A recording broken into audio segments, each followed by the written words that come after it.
Are you prepared for the most bootleg video ever? I wish you could see the setup that I have right now. It's incredible. What up, everybody? It's your boy Devon, and welcome to another daddy devotional, except today's a little bit different. It is not like the normal videos. In case you guys don't know, most of my videos have been like daily vlogs, kind of walking through different things in my life. But I had an epiphany that I wanted to start a brand new series called the Top 5 series. And throughout this series, I'll be giving different lists of top 5 things that I find important for various reasons. And the first one we're going to kick off with is for my daughter. In case you guys don't know, on March 19th, my wife and I gave birth to our second child, Aubrey, who was actually our first daughter. We have a 17-month-old son named Caleb. We actually have a whole video dedicated to him and his first haircut. It's the first video I put up on this vlog. You can actually find the link to the description below. And then just recently, 2 weeks ago, we had our daughter. And there's another video for that, and I'll link that in the description too, because I want you to watch that.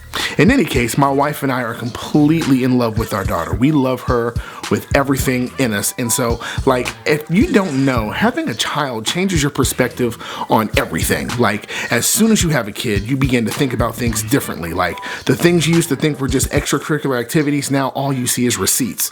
And like, when it's time for you to go someplace, like, you have to gauge whether you're going to use gas money or save that for formula because your kid's going to eat, and my kids can eat. And one of the biggest things that changed when we had Aubrey was the way that I view men. Now, I'm not going to say that I'm going to be one of those crazy dads that puts a gun on the table anytime my daughter brings somebody into the house to meet me when she gets 16 or 17. They call him, I just got out of jail and I ain't going back. I ain't going back.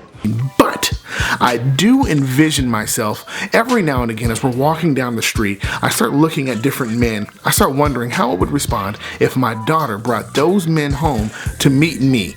So if I were able to have a conversation with Aubrey today, like right now in her 2-week-old stage, like projecting into the future, then this is what I would do. I would lay out the top 5 things that I would want her to know and want her to look for in a man before she decides to date him.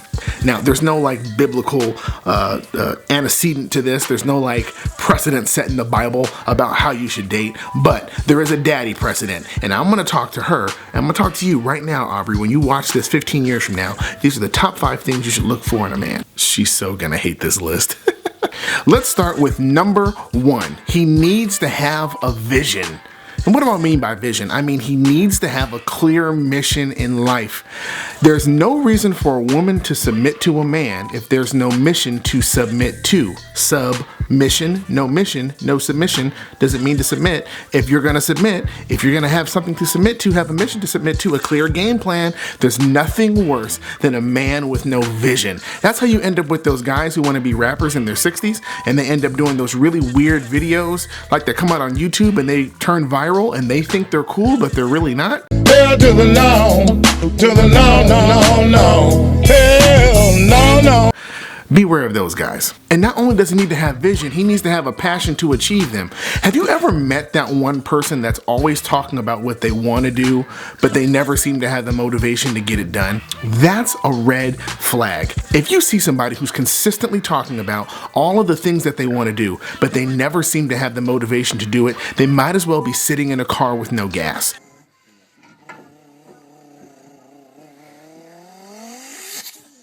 It could be pretty, it can look nice, it can have all the amenities and all of the great things, but if it's going nowhere, there's no point in getting in the car. If the guy has all of these things that he wants to do and no passion to fuel himself to get it done, there's no point in getting in the relationship. Number 2, biggest pet peeve for your dad. He must use good grammar. I want you to think about this. Imagine yourself right now sitting at home and you're on your phone, you're just texting, you're getting it in, and then all of a sudden he begins to text things that don't make sense. Like he starts misusing the words like your and there and two and two. These are red flags. He needs to find a way to fix this. Do not accept the ring until he learns how to get the spelling correctly, okay? Because there is no reason why a man or a boy or a teenage boy who is old enough to date should be misspelling words like there and two and your and Wednesday and restaurant and all the other things that people struggle with. Let me tell you something. If he comes to my house and I know he's been misspelling stuff, he is taking the CTBS test right in front of me. Number 3. He must be okay with waiting till marriage. Listen, I cannot express this enough to you as your father. Aubrey, hear me. There is immense pressure from all over this world. You're going to see it in the news. You're going to see it in TV shows. You're going to see it in the movies. You're going to hear it in music. Your friends are going to be talking about it. Everyone is going to treat having sex like it's something that you're just supposed to do. Please hear your father. Wrap it up. If it's past 10, it's sin. If you see him looking at your thighs, say goodbye. Sex is not something to be played with. I don't know how to express this enough. Did your father mess up? Yes. Was your father a virgin when he got married? Absolutely not. But I paid for it, and there's a price to pay for it, because there was a time when I wanted to get married, and all I did was I used myself up. Your uncle, Lawrence Franklin, gave me the most beautiful analogy. He said, if you ever had a rubber band and you were trying to keep its tightness and you wanted to use it for different things, to hold things together, the last thing you want to do is stretch it over and over and over and over again and still expect to have it have any use in your life. This is the same thing with sexual intercourse. The more you do it, the less useful it's going to be later on in life. Now, can God restore you? Of course he can. He restored your dad. He restored plenty of his friends, and I know he can do it. But trust me, there is a long path of destruction that comes with it. And this is not just the pastor part of me talking. This is your dad. This is the one who's experienced it. This is the one who messed up in his life, and he doesn't want to see that happen with you. So if you see a guy who consistently finds himself trying to like rub on you and touch on you, and all of a sudden you see the music hop on, what up, girl? Just wanted to let you know that I was thinking about you, and I'm not done. I love you. That boy don't love you. All he wants is what he wants. If he really loves you, if he truly, honest to God loves you, then he'll know that he has to wait until he makes a commitment, not just to you, but to the Lord Almighty. And if standing in front of a bunch of witnesses says, I want to take her for the rest of my life till death do us part, then he should have access to the stuff that I never want to talk to you about. And I pray you never ask me questions about that. Talk to your mom. Number 4, he must know Jesus. Let me take my pastoral hat off for just a moment. And let's just have a simple, real father-to-daughter conversation. Do you know how many people say that they follow Jesus because they go to church, or they love Jesus because they have a favorite worship song or a favorite verse, or they're able to tweet out the Bible verse of the day? None of these things are qualifications for knowing Jesus. To know Jesus, there should be fruit in their lives, and part of that is self-control and long-suffering and joy and things like that. If he really knows Jesus, it should be so evident in his life that even when you meet him, everybody around him should be able to say that he knows Jesus. There is no way that he knows Jesus and is a dedicated disciple of Christ and nobody around him knows that. One of the biggest factors of him knowing Jesus is, can he lead you in prayer? When I say lead you in prayer, I don't mean him calling you up at 11 o'clock like, girl, I felt you in my spirit. I think we need to touch and agree. If he wants to pray with you, have him meet you in the pew on Sunday, or midweek service, or Tuesday night at the college, or Thursday night at choir rehearsal, or at Sunday school, or vacation Bible school, or communion, or someplace. But he cannot be praying with you at 11 o'clock talking about let's stay away from sin. You want to stay away from sin? Take your behind to sleep and pray about it on your own. How about that?